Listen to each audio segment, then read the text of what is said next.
साथियों, श्रीमद् भगवत गीता के तृतीय अध्याय में आपका स्वागत है।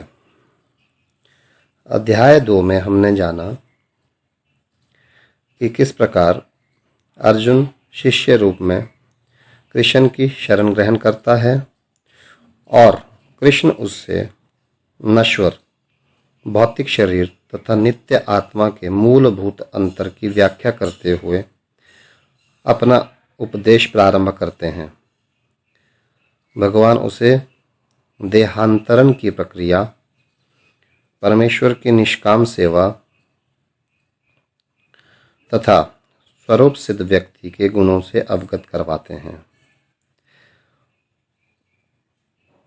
अब हम तृतीय अध्याय में जानेंगे कि किस प्रकार मनुष्य इस भौतिक जगत में किसी न किसी कर्म से प्रवृत्त होता है, किंतु ये ही कर्म मनुष्य को इस जगत से बांधते तथा मुक्त करवाते हैं। निष्काम भाव से परमेश्वर की प्रसन्नता के लिए कर्म करने से मनुष्य कर्म के नियम से छूट सकता है और आत्मा तथा परमेश्वर विषयक दिव्य ज्ञान प्राप्त कर सकता है। अर्जुन उवाच जयायसी चेत कर्मणा ते मता बुद्धि जनार्दन तत् किम कर्माणि घोरे माम नियोजयसी केशव। अर्जुन ने कहा, हे जनार्दन, हे केशव, यदि आप बुद्धि को सकाम कर्म से श्रेष्ठ समझते हैं तो फिर आप मुझे इस घोर युद्ध में क्यों लगाना चाहते हैं। व्यामिश्रेण इव वाक्येन बुद्धिम मोहयति इव मे तत् एकम वद निश्चितया येन श्रेयः अहम आपनुयाम। आपके अनेकार्थक उपदेशों से मेरी बुद्धि मोहित हो गई है, अतः कृपा करके निश्चय पूर्वक मुझे बताएं कि इनमें से मेरे लिए सर्वाधिक श्रेयस्कर क्या होगा। श्री भगवान उवाच लोके अस्मिन् द्विविधा निष्ठा पुरा प्रोक्ता मया अनघा ज्ञान योगेन सांख्यानाम कर्म योगेन योगिनाम। श्री भगवान ने कहा, हे निष्पाप अर्जुन, मैं पहले ही बता चुका हूँ कि आत्म साक्षात्कार का प्रयत्न करने वाले 2 प्रकार के पुरुष होते हैं। कुछ इसे ज्ञान योग द्वारा समझने का प्रयत्न करते हैं तो कुछ भक्ति में सेवा के द्वारा। न कर्मणाम अनारंभात नैष कर्म्यम पुरुष अश्नुते न च संन्यसनात् एव सिद्धिम समाधि गच्छति। न तो कर्म से विमुख होकर कोई कर्म फल से छुटकारा पा सकता है और न केवल संन्यास से सिद्धि प्राप्त की जा सकती है। न ही कश्चित् क्षणमपि जातु तिष्ठति अकर्मकृत कार्यते ही अवश्य कर्म सर्वः प्रकृति जाहि गुण है। प्रत्येक व्यक्ति को प्रकृति से अर्जित गुणों के अनुसार विवश होकर कर्म करना पड़ता है, अतः कोई भी एक क्षण भर के लिए भी बिना कर्म किए नहीं रह सकता। कर्म इंद्रियाणि संयम्य यह आस्ते मना स्मरन् इंद्रियस्य अर्थान विमूढ़ा आत्मा मिथ्या आचारा स उच्यते। जो कर्म इंद्रियों को वश में तो करता है, किंतु जिसका मन इंद्रिय विषयों का चिंतन करता रहता है वह निश्चित रूप से स्वयं को धोखा देता है और मिथ्याचारी कहलाता है। यह इंद्रियाणि मनसः नियम्य आरभते अर्जुन इन कर्म इंद्रियैः कर्मयोगम असक्ता स विशिष्यते। दूसरी ओर यदि कोई निष्ठावान व्यक्ति अपने मन के द्वारा कर्म इंद्रियों को वश में करने का प्रयत्न करता है और बिना किसी आसक्ति के कर्म योग प्रारंभ करता है तो वह अति उत्कृष्ट है। नियतम कुरु कर्म त्वं कर्म जयाय ही अकर्मणः शरीर यात्रा अपि च तेन प्रसिद्धयेत अकर्मणः। अपना नियत कर्म करो, क्योंकि कर्म न करने की अपेक्षा कर्म करना श्रेष्ठ है। कर्म के बिना तो शरीर निर्वाह भी नहीं हो सकता। यज्ञ अर्थात कर्मणा अन्यत्रः लोकः अयं कर्म बंधनः तत् अर्थम कर्म कौन्तेय मुक्त संग समाचरा।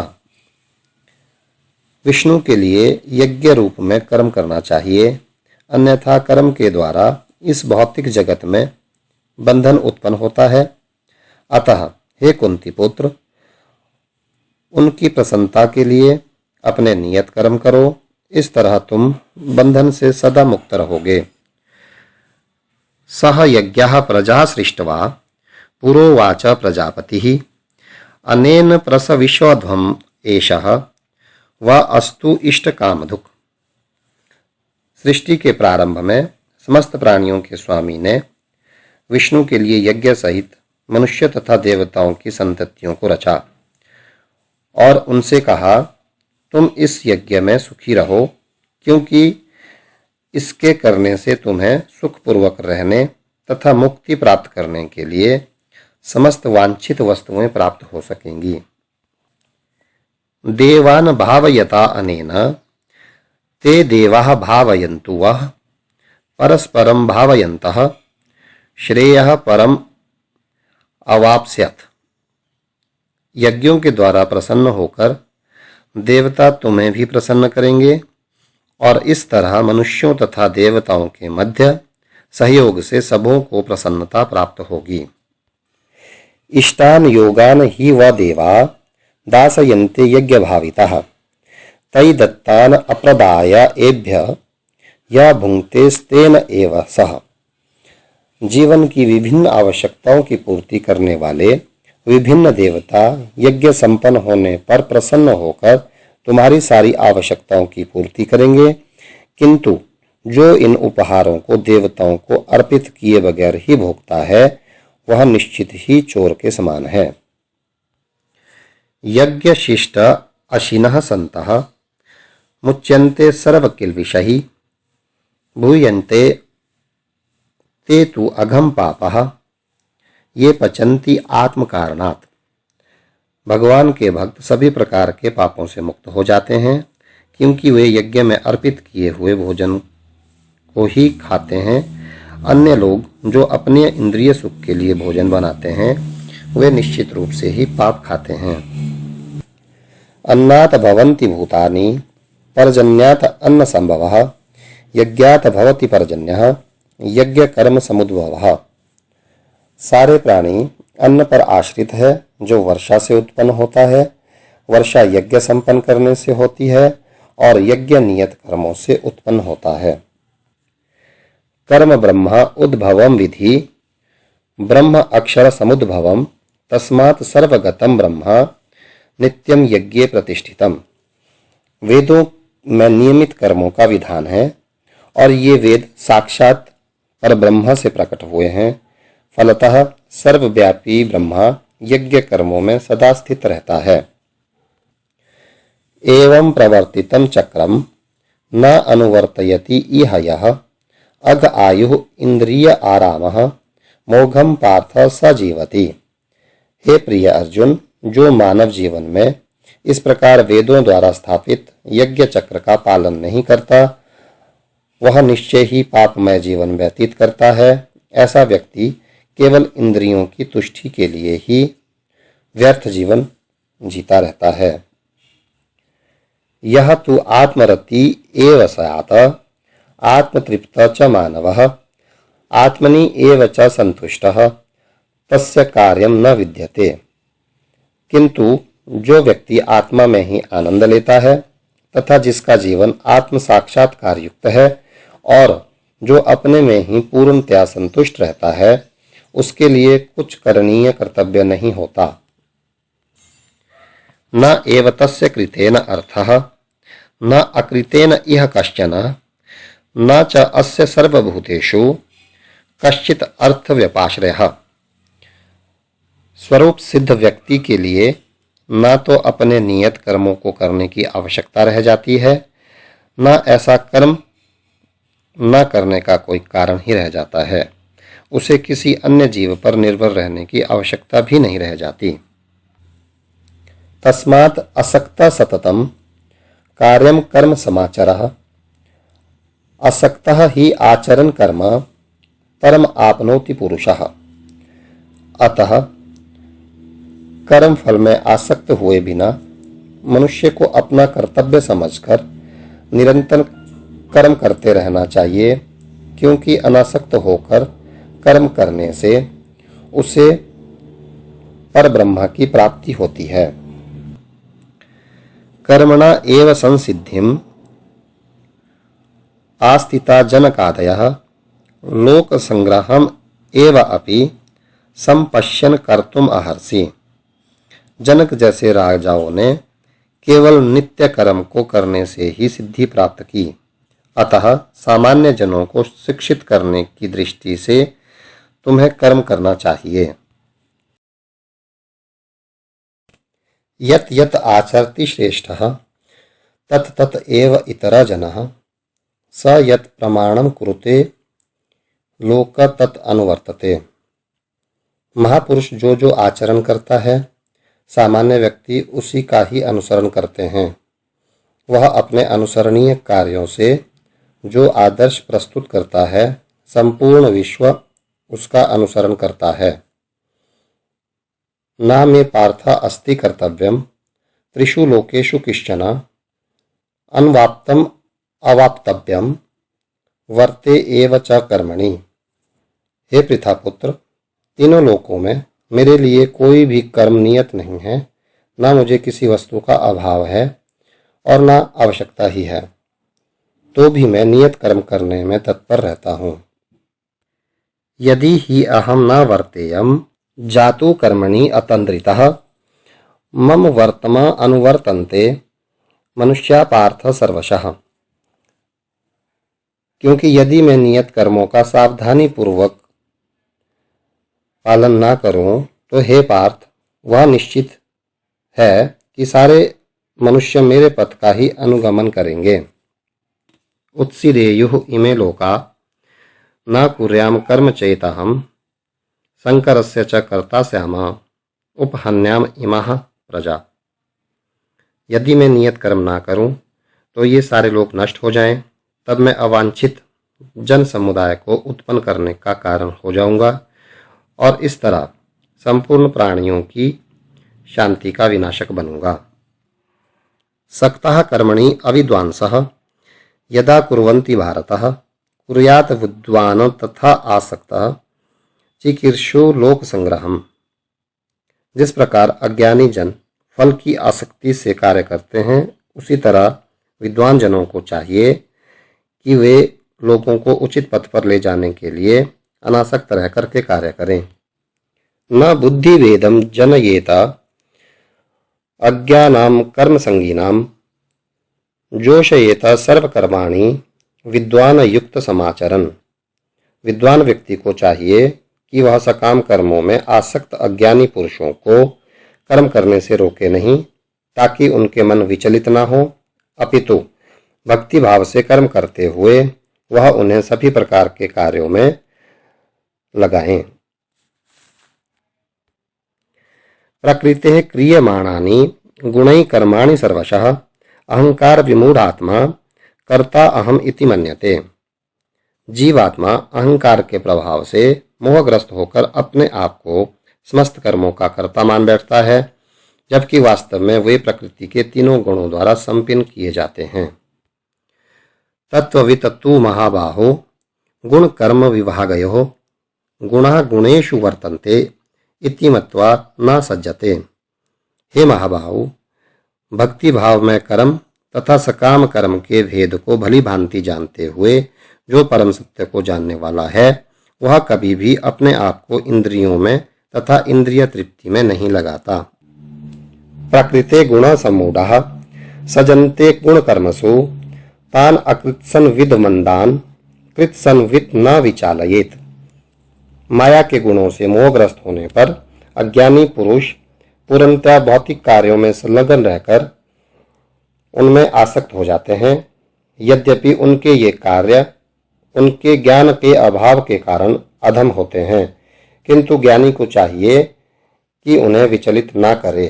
मयि सर्वाणि कर्माणि संयस्य अध्यात्मचेतसा निराशी निर्मम भूत्वा युध्यस्व विगत ज्वरः। अतः हे अर्जुन, अपने सारे कार्यों को मुझ में समर्पित करके मेरे पूर्ण ज्ञान से युक्त होकर लाभ की आकांक्षा से रहित, स्वामित्व के किसी दावे के बिना तथा आलस्य से रहित होकर के युद्ध करो।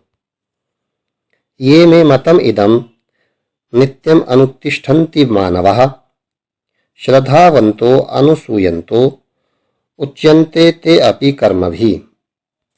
जो व्यक्ति मेरे आदेशों के अनुसार अपना कर्तव्य पालन करते रहते हैं और ईर्ष्या रहित होकर इस उपदेश का श्रद्धा पूर्वक पालन करते हैं, वे सकाम कर्मों के बंधन से मुक्त हो जाते हैं। ये तु एतत् अवसूयन्तः न अनुतिष्ठन्ति मे मतम् सर्वज्ञान विमूढ़ानतान् विधि नष्टान अचेतसः। किंतु जो ईर्ष्यावश इन उपदेशों की उपेक्षा करते हैं और इनका पालन नहीं करते, उन्हें समस्त ज्ञान से रहित, दिग्भ्रमित तथा सिद्धि के प्रयासों में नष्ट भ्रष्ट समझना चाहिए। सदृशं चेष्टते स्वस्याः प्रकृतेः ज्ञानवान् अपि प्रकृतिं यान्ति भूतानि निग्रह किम करिष्यति।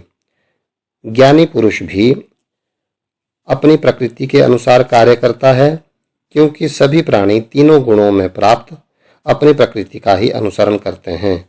भला दमन से क्या हो सकता है। इंद्रियस्य इंद्रियस्य अर्थे राग द्वेषो व्यस्थितो तयो न वशम आगच्छेत तौ ही अस्य परिपंथिनो। प्रत्येक इंद्रिय तथा उसके विषय से संबंधित राग द्वेष को व्यवस्थित करने के नियम होते हैं। मनुष्य को ऐसे राग तथा द्वेष के वशीभूत नहीं होना चाहिए, क्योंकि ये आत्म साक्षात्कार के मार्ग में अवरोधक हैं। श्रेयान स्वधर्मः विगुणः परधर्मात् सुअनुतष्ठितात् स्वधर्मे निधनं श्रेयः परधर्मं भय आवह। अपने नियत कर्मों को दोषपूर्ण ढंग से संपन्न करना भी अन्य के कर्मों को भली भांति करने से श्रेयस्कर है। अपने कर्मों को करते हुए मरना पराय कर्मों में प्रवृत्त होने की अपेक्षा श्रेष्ठ है, क्योंकि अन्य किसी के मार्ग का अनुसरण भयावह होता है। अर्जुन उवाच अथ केन प्रयुक्तो अयं पापचरति पुरुषः अनिच्छन्न अपि वार्ष्णेय बलात् इव नियोजितः।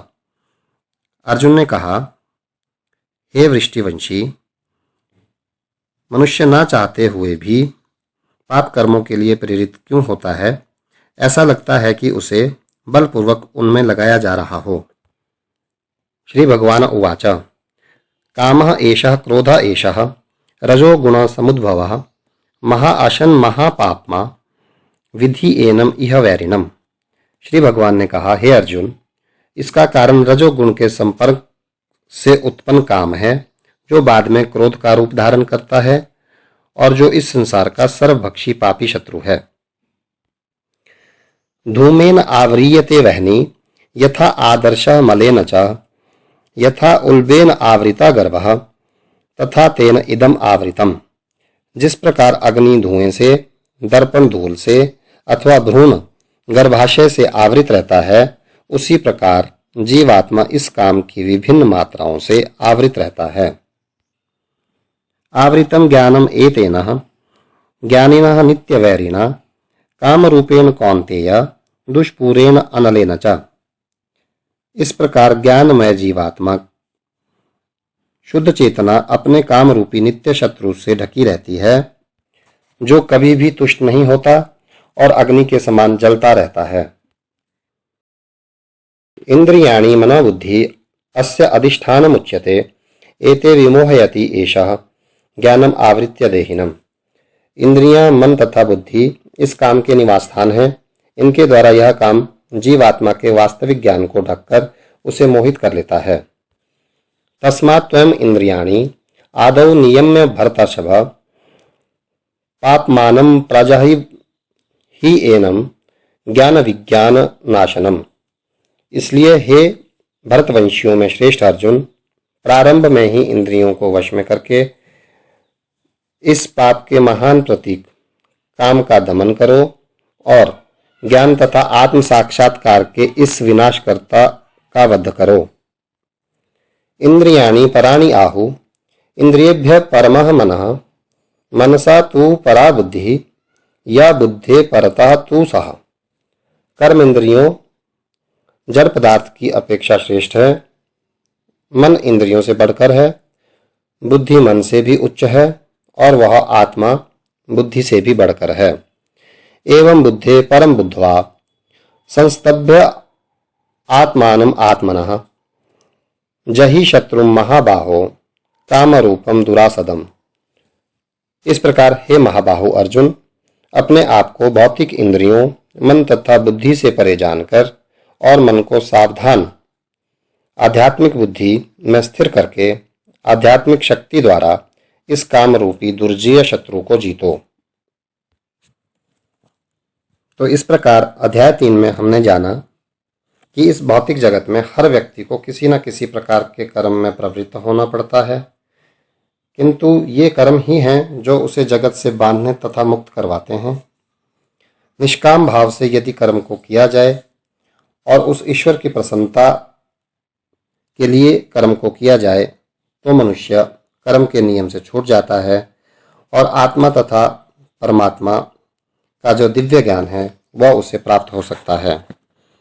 इस प्रकार श्रीमद् भगवद गीता का 3 अध्याय समाप्त हुआ।